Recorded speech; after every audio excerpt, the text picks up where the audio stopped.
welcome to Deming Chronicles Season 2. This is a program where we bring influencers, we bring thought leaders just to share their views and their opinions, because their opinions matter. On today's program, we welcome Dr. Trevor Townsend. Good day, good day. Good afternoon, everyone. Hi, Denise. Thank you very much for being with us. And our second guest is Tony Paul. Welcome, Tony. Hi, good afternoon. Yes, that's much better. Just a little bit of hi. We want to hear your voice. So welcome, Tony. Deming Chronicles Season 2. We'll be back with you shortly.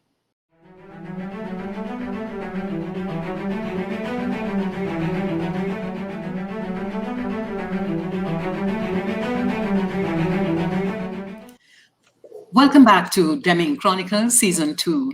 And Dr. Townsend, it's so good to have you on the program. I want to start with asking, where are we in Trinidad with regard to public transportation?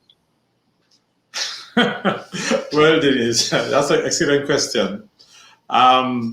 Where are we in terms of public transport?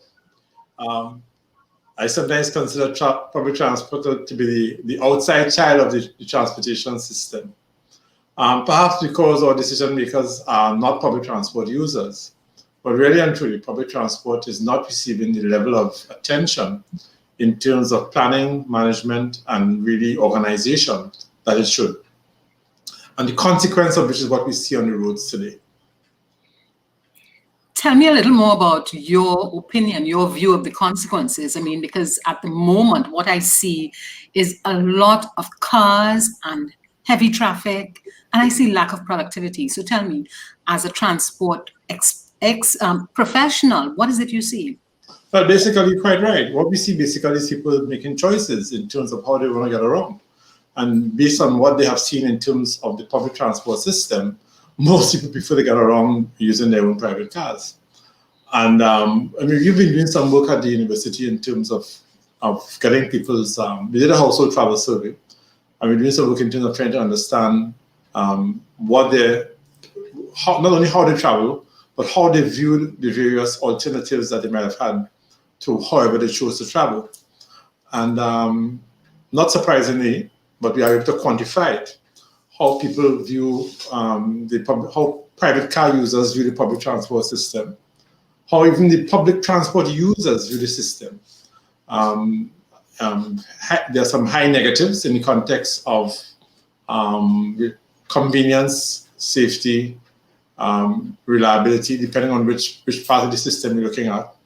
All of which would yield to the decision people would make that if I want to get around, I would have to buy my own car. And once a car is bought, once they go into the investment of buying a car, it is going to be used. So there are very few people who buy a car and don't use it for their main travel mode. So that if we want to change what we see as the lack of productivity because of congestion, because the reality is that no country has been able to build its way out of traffic congestion in the context of demand for private cars and the ability to build enough highway space and enough parking areas to accommodate. For movement of large numbers of persons, the private car is the least efficient, most costly in terms of the environment, most costly in terms of energy, etc. way of doing it. So that if we want to move away from that, then we said we have to make a concerted effort to develop and improve our public transport. In fact, we have to create a public transport system. We do not have a public transport system. What we have is a number of public transport providers, but it is not being organized, it's not being managed, not being planned in a systematic way. Can you give me a little more explanation about what you have just said, that we do not have a public transportation system? What do you mean by that? Well, if you think about a system, one thinks about how things are organized to mesh, to coordinate, that you have an overall goal and objective in terms of what you want your system to create. And then you'll be managing it and monitoring it to see if it does create that, and you'll be intervening, appropriately intervening when you want to make an improvement. And that's how systems will run and be developed. the first question I like to ask is, who is in charge of public transport in the country? And if you tell me the Minister of Works and Transport, then that's a problem. Because the minister can't be in charge. If you see what I mean, it must be some agency in charge of developing, running, and managing public transport. It's not PTSE, because PTSE is in charge of running buses, not in charge of the public transport system. So tell me, what would such an agency be responsible for, and what will they do? And I'm asking that because what you're saying is we ought to have another agency, so we need more infrastructure, more building, more people.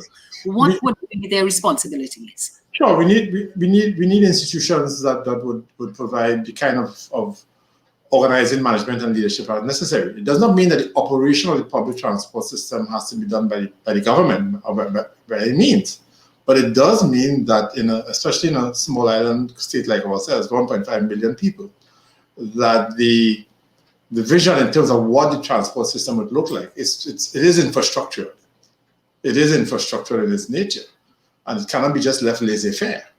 So that the institution I'm thinking of will be, as its day-to-day function, looking at the public transport needs in terms of the demand side, or the public transport needs of the people, and looking at the supply side in terms of what are the available options to provide those needs, determining where markets have failed, because that is where the state intervenes.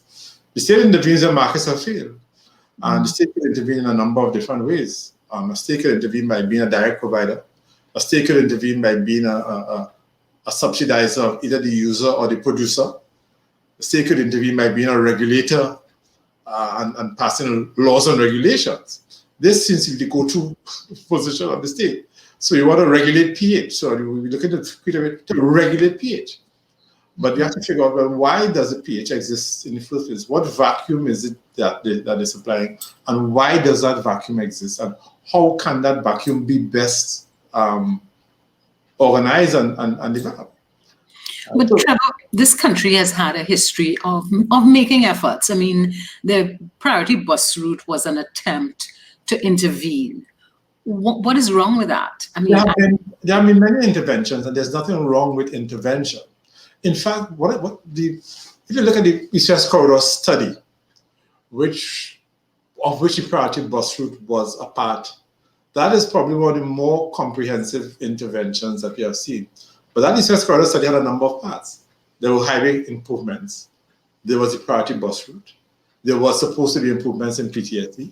And there actually was envisaged the maxi-taxi system.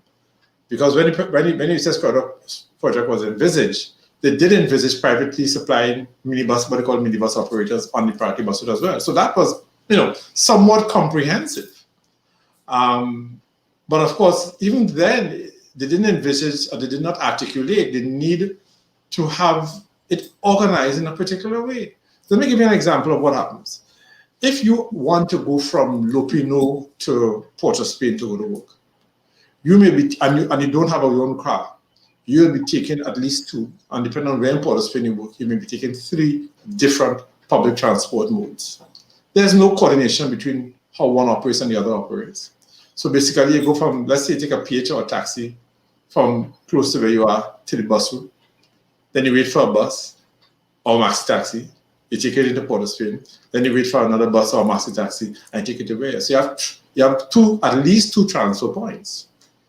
Compare that to the person who drives straight from home to so in other words, even within how public transport operates, if it is not coordinated, if it is not organized, then it becomes even less attractive to persons who have a choice. Mm-hmm. And therefore, what many countries have been doing, what many cities have been doing, is that they are looking at mobility as a service. And they are, in fact, looking at creating what they call mass operators, who are not talking about a large bureaucracy, you understand what I mean? But I'm just talking about an organization that has that as its responsibility. And part of having that as its responsibility could mean developing contractual arrangements, developing schedules, organizing the players in the marketplace. Now, when the school maxi taxi system was envisaged back in the 70s when I was in GM at PTSE, we did kind of start to try to separate PTSC into that player and start to form a relationship. And it actually worked quite well up to fairly recently. Some challenges happened in the recent past that I think PTSC didn't take its responsibility sufficiently in the context of when the Ministry of Education was concerned about what is happening, or when the maxi taxi operators were concerned. So the ministry concerned about what they get in their service, the operators concerned in terms of their pay. Where was PTSC? What was PTSC saying? It seemed to me as if PTSC was telling the maxi taxi operators, check the ministry. And telling the ministry, check the maxi taxi operators. But PTSC is paid an agency fee to be that organizer and manager. You see what I mean? Mm. So, but you know what? That has always been somewhat in conflict with PTSC's cultural role. The Act actually allows for it to be that way. But in terms of its cultural role, it is not in its cultural role. And that is something which I think we need to look at and say, okay, which organization is at least going to create a culture of being responsible for public transport? Let me give you an example of what that could do. If you are saying that public transport is something that we want to see how we can best organize, if you are saying that the state wants to intervene where it can best make a difference and spend good taxpayers' dollars where it makes a difference, then we have to ask ourselves, who gets the highest public transport subsidy in the country now? I'm going to ask you that question, Denise. Who do you think gets the highest per person, per passenger, public transport subsidy in the country? I would say it's the maxi taxi drivers, and I'm saying that on the basis of the subsidy on fuel. No, we have no fuel subsidy again, really. We have no fuel subsidy already. So I mean, that is not a bad answer. That's not a bad answer. Okay, I'm going to give you the answer. The water taxi passengers. Yes. And no one has asked the question, why are we subsidizing water taxi passengers to the tune of, how much do you think the average subsidy per passenger is in water taxi ladies? $400 a passenger. $400 $100 a passenger. I would challenge anybody who thinks that. So just let me just get some clarification on that.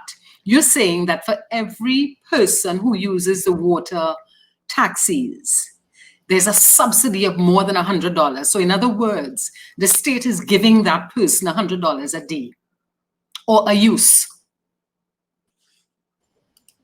That's what you're saying? That's all right. In a way, a use of. Yeah. Okay. Trevor, if let's say you went to sleep tonight and tomorrow morning you could wake up in a different environment, what would you like to see happen in terms of public transportation? Sure. We are talking about long-term problems, so we're not going to be talking about instant solutions. But let's see how it would, let's say if we could create the future how we want it, then we know what we want to know. We want a country where if we do not have a car, we could decide not to buy a car because we are confident that there's a minimum level of public transport available for us to get between our activities. We could be confident that we have information if we land brand new in the place and we need to get from point A to point B, we can get information to us. Okay, if you want to get from point A to point B, this is how you do it. You understand what I mean? Yeah. You take this bus, you take this maxi, you call this number, you book this ride share. You understand? Or you just check an app, because whenever you go abroad, the first thing you do is download the app.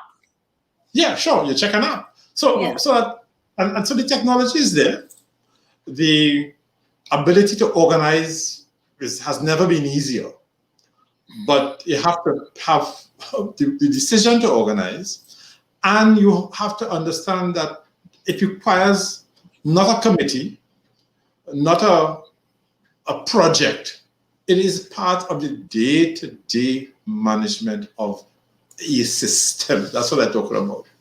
It's part of the day-to-day management of a system. And of course, it will be changing because people's needs change, people's patterns change, and you will be adjusting and changing to suit. so that that's when I wake up, that's what I see, so that I don't have to buy that second car. Because we did a survey in Twin City recently, and we found, let me get the right numbers there, maybe 3% of households did not own a car. Maybe over 50-something% of our households owned 2 or more cars. Okay, right? so that what I hear there is foreign exchange. That just in Twin City. Foreign exchange in terms of the cars. Yes. Here, foreign exchange in terms of building and importing bitumen to build roads and to maintain the roads. Right? Here, you're talking about pollution. You're talking about having to build parking lots and to build multi-story parking areas. And you're talking about less and less sustainable transport system. If you're talking about sustainable transport systems, we must be talking about a system which allows the most efficient use of what you have. All right? And it doesn't mean rapid rail, by the way. So it doesn't mean rapid rail. And as we bring the interview to a close, give me 2 things that it means if it doesn't mean rapid rail. Well, I gave you one already, which is needs an institution that organizes that. Yes. The second thing is that it needs that within that institution there be people who understand and can do the analysis in terms of what you need for specific areas. So some areas need smaller vehicles, and we look at what we call the last mile and first mile issue, where you need a smaller vehicle because you have lower densities, right? And therefore you could organize those. But it's certainly so you need to match what you using for the specifics of your land use and your pattern of operation. But I might say that we are a very small country. We are just 1.5 million people. We are smaller than even a small city. So the solutions to our transportation problems cannot be beyond us. Surely, cannot be beyond us. But we have to approach them differently. We have to have a different mindset towards them. You have to have a different concept of what is the real role of government. And the real role of government is not to spend $400 million a year subsidizing a bus company that carries 1% of the passengers ridership on the East West Corridor. 1%. And the solution I'm hearing is buy more buses. Yeah. But if you buy more buses, what tells you whether or not you will get better percentages in terms of usage? If you don't understand why people are not using the buses as it is now. And that's what we've done some work in that regard, and we hope to be better. When I say we at the University of West Indies, and a lot of people think that UB doesn't do anything, but we've done a lot of work in that regard. And we are hoping to continue to work with everybody for them to understand what is required in terms of data analysis and planning for proper design of interventions in the public transport system. Thank you very much. And on that note, we bring this interview to a wrap. Deming Chronicles. Thank you very much, Dr. Trevor Townsend. We'll be back with you shortly. Okay.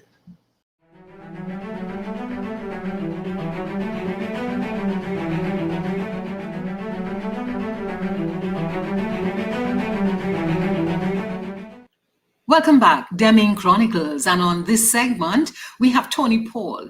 Tony, as a question that I ask people, what about our country that brings you joy? Well, I think we have so many different facets regarding culture, and we have so many creatives here that there's something for every inclination, music or otherwise. So I love to see that creativity expressed, and yeah, that makes me happy. Okay, so you are happy when you see creativity expressed.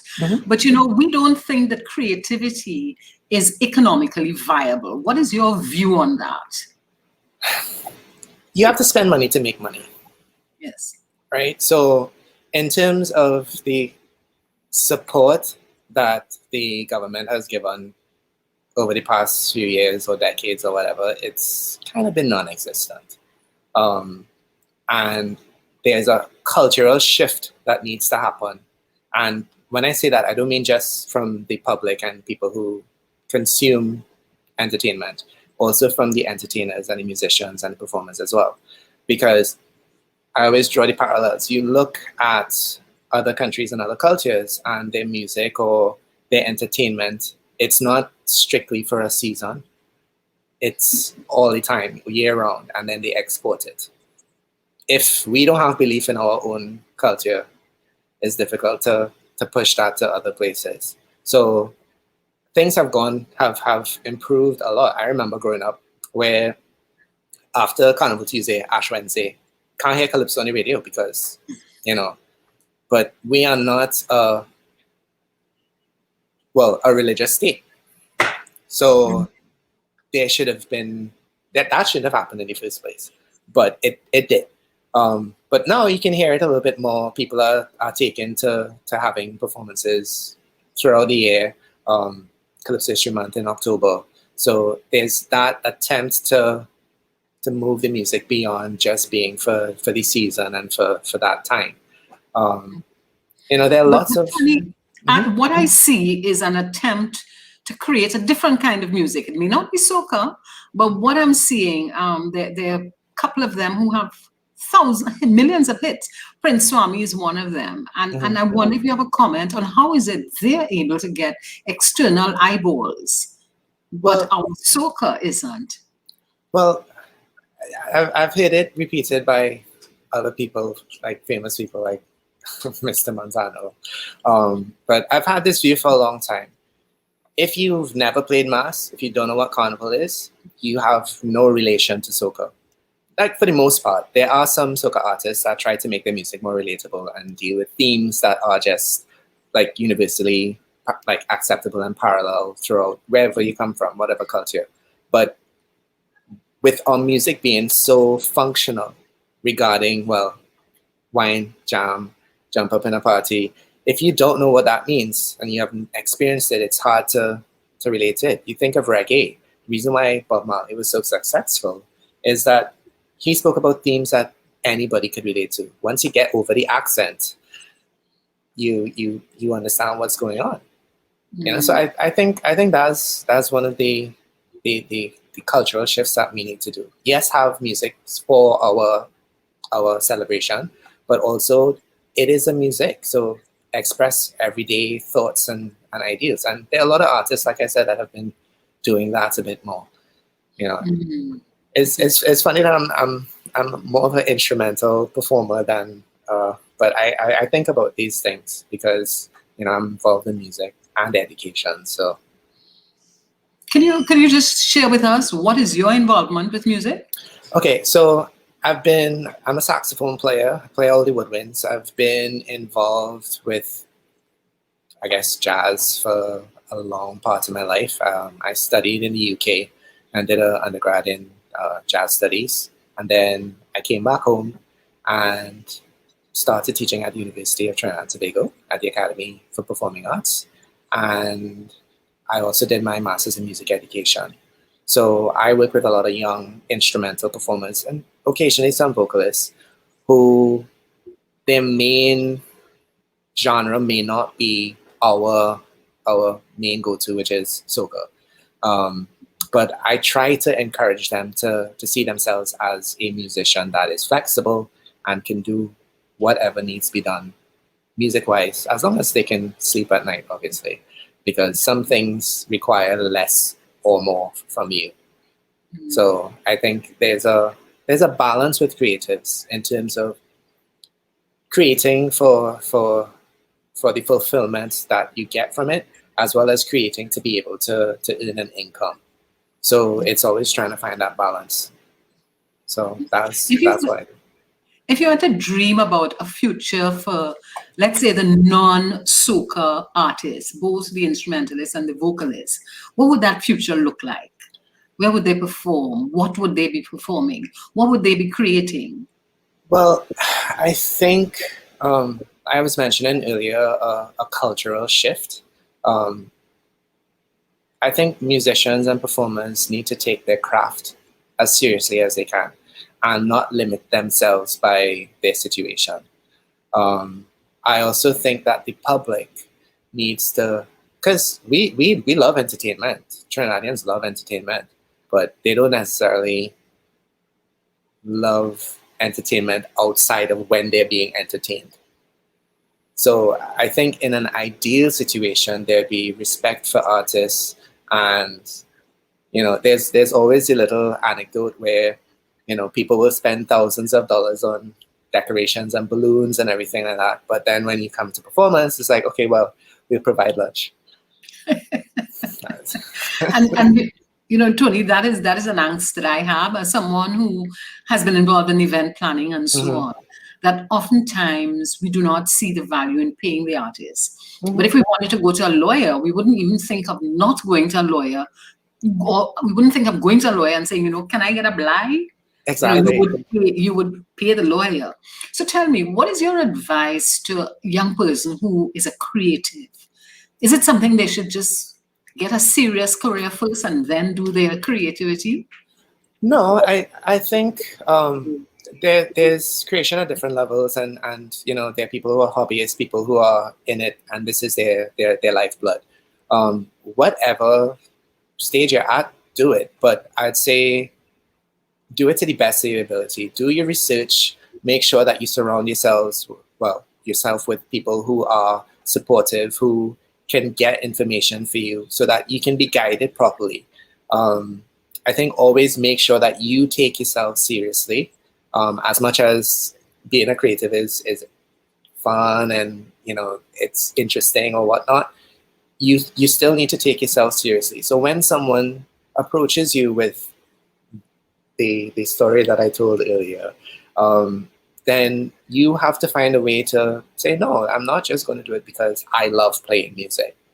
That's not a thing. Yeah, I may love playing music, but it's also something that contributes to my income. So I need to earn from it. So if you want me to do something, if you can't pay, what else can you do for me? Okay, so we can barter. You can barter, yeah. Yes. So yeah. All right. So Tony, tell me, when you look around at our performance spaces, do you have any comments on that? Are they adequate? What can we do? How could we enhance them? I think oftentimes some responses are, well, we need more, we need to expand. But I think before we even get to that, we need to make sure that the spaces that exist are functioning like at peak. And I think there are a lot of spaces that need some assistance. And this is where the government comes in terms of making sure that things are operating effectively. And it's not just a matter of, well, there's my friend, there's my partner, so I'll help this person out. It's like, make a comprehensive look at what are our spaces, what are their needs, who do they service, what are the needs of the performers, what are the needs of the concert-going public. Is access to simple? Can people get in if they have a wheelchair? What are all the different people that use these spaces? So I think we have a lot of larger spaces. There aren't a lot of smaller spaces. The Carib is one. Cafe Blue is one. There are smaller spaces here and there. But in terms of marketing and just an awareness and how do you contact these people, we need to do a little bit more where that's concerned, and making sure that they have the support to be able to service their clients properly. And Tony, we've on to a second or a third or whatever number COVID lockdown. How has COVID treated you, or how have you been able to thrive despite COVID?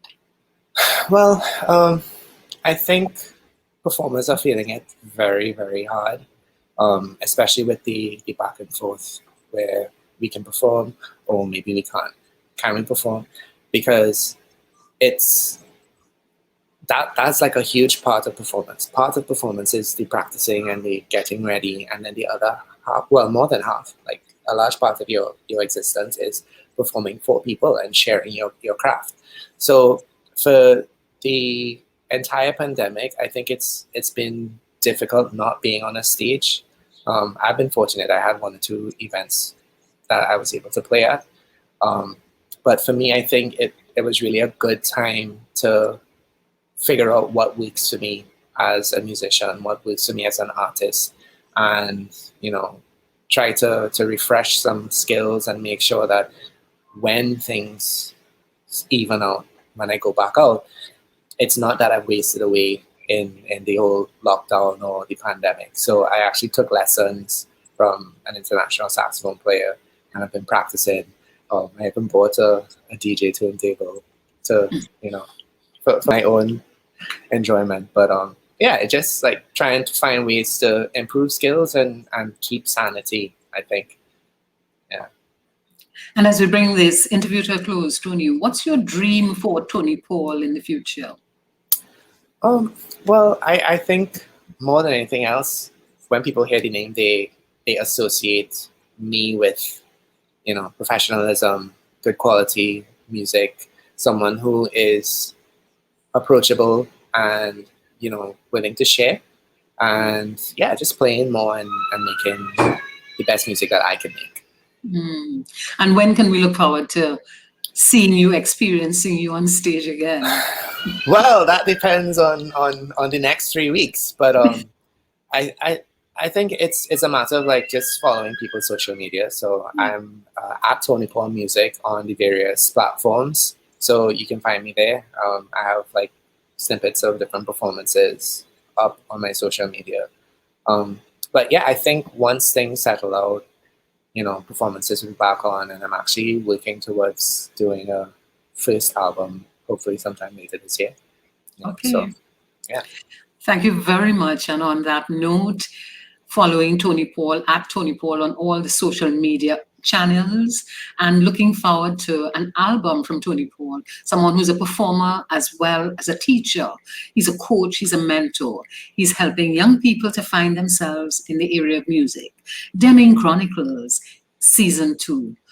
Thank you very much for being with us. Like and share our editions, and we'll be back with you shortly.